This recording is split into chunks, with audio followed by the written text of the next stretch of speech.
Oración cristiana. Señor, escúchame en mi noche más oscura. Señor, hoy vengo ante ti con un corazón que apenas puede sostenerse. Siento que camino por un valle de sombras, donde mis pasos se vuelven pesados y mis pensamientos me ahogan. Todo a mi alrededor se ve tan distante, tan frío, tan vacío. Y aún así, aquí estoy, buscando tu luz en medio de mi tristeza. No tengo fuerzas, pero tengo una pequeña chispa de fe que se niega a morir. Padre amado, mi alma está cansada. Me duelen los días y me pesan las noches. La ansiedad me aprieta el pecho y me roba el aliento. Y a veces siento que nadie entiende lo que estoy viviendo. Me veo rodeado de multitudes, pero por dentro estoy solo, tan solo que mi corazón grita en silencio. Por eso clamo a ti, Señor, porque sé que tú escuchas incluso lo que mis labios no pueden pronunciar.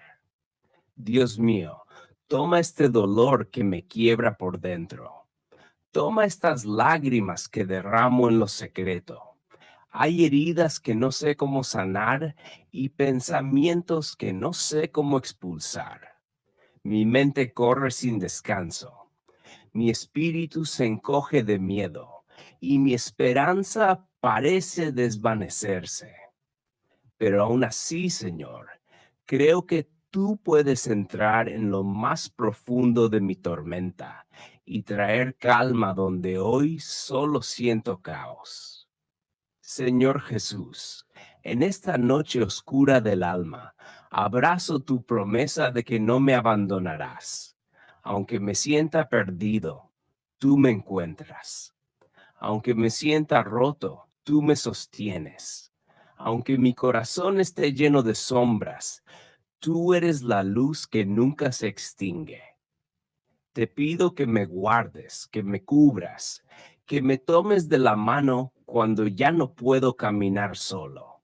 Padre, no permitas que este dolor me destruya, sino que me acerque más a ti. Dame descanso, dame paz, dame un suspiro de alivio. Que tu amor me envuelva, que tu presencia me acompañe y que tu voz silencie todo temor.